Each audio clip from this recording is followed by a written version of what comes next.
Hi നമസ്കാരം, സിന്ധു വ്ലോഗിലേക്ക് ഏവർക്കും സ്വാഗതം. നമുക്ക് ഇന്ന് മാങ്ങ അച്ചാറിട്ട് നോക്കിയാലോ. നമ്മൾ മാങ്ങ അച്ചാറിന് വേണ്ടി കഷ്ണങ്ങളാക്കി അരിഞ്ഞ് വെച്ചതാണ്. അതിൽ നിന്നിട്ട് കുറച്ച് ഉപ്പും ചേർത്ത് ഇളക്കി വെച്ചിരിക്കുകയാണ്.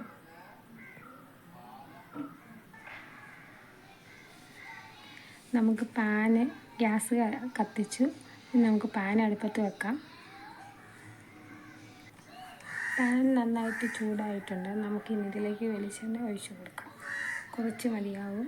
നമുക്ക് ഏകദേശം ഒന്ന് നോക്കണേ. ഏകദേശം ഒരു 4 ടീസ്പൂണോളം ഞാൻ ഒഴിച്ചിട്ടുണ്ട്.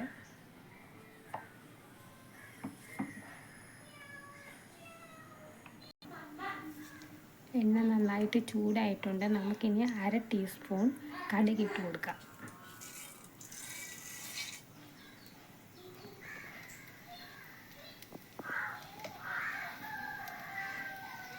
കടുക് ഒന്ന് പൊട്ടാൻ നമുക്ക് വെയിറ്റ് ചെയ്യാം.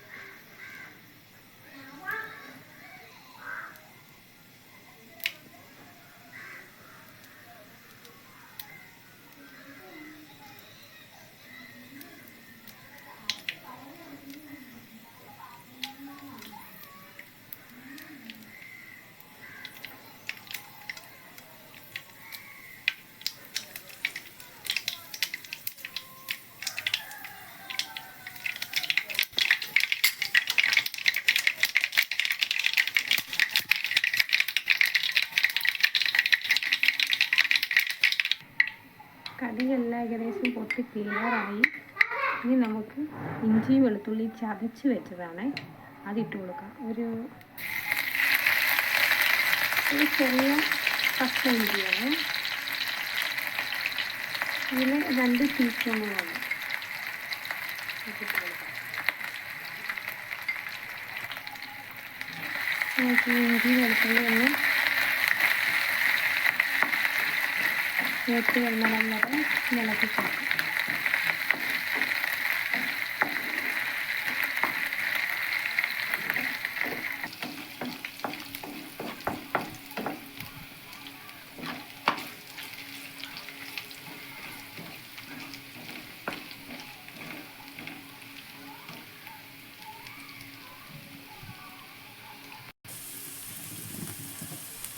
നമുക്ക് കുറച്ച് ഇത് നന്നായിട്ട് ഇഞ്ചി വെളുത്തുള്ളി നന്നായിട്ട് മൂത്തിട്ടുണ്ട്.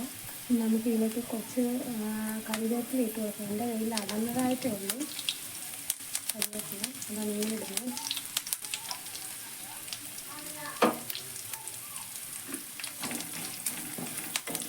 ഇനി നമുക്ക് മുളക് പൊടിയൊക്കെ ചേർത്ത് കൊടുക്കാം.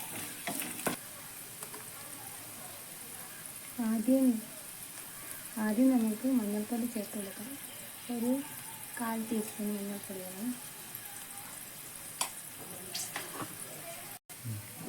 മഞ്ഞൾപ്പൊടി മൂത്ത് നമ്മൾ തീ കുറച്ച് വെച്ചേക്കണം.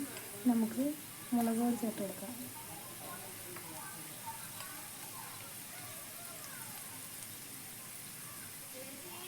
മൂന്ന് ടീസ്പൂൺ മുളക് പൊടിയാണ് ചേർത്തേക്കുന്നത്.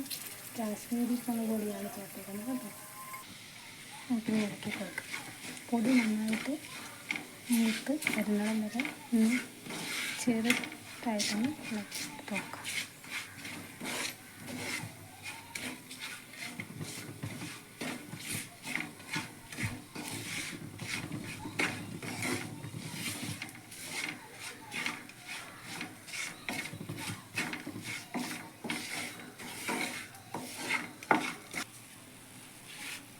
കുറച്ച് വെള്ളം ഒഴിച്ച് കൊടുക്കുന്നത് നല്ലതാണ്.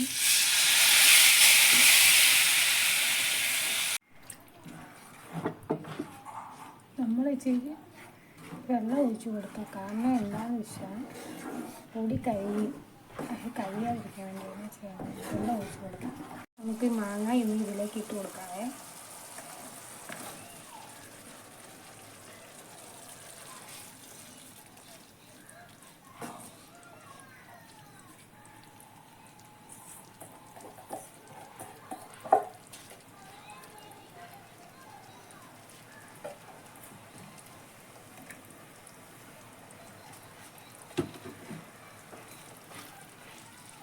ഇളക്കി കൊടുക്കാം. ഇതിലേക്ക്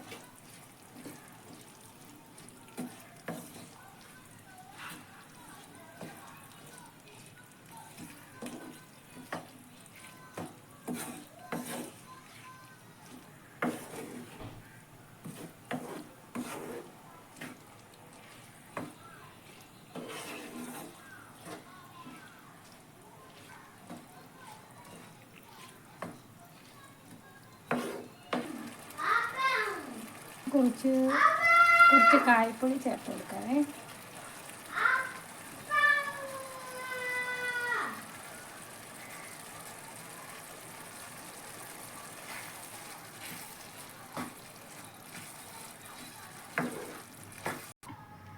അങ്ങനെ നമ്മുടെ മാങ്ങ അച്ചാർ ഇവിടെ റെഡി ആയിട്ടുണ്ട്. എല്ലാവർക്കും ഇഷ്ടപ്പെട്ടെങ്കിൽ ട്രൈ ചെയ്ത് നോക്കൂ.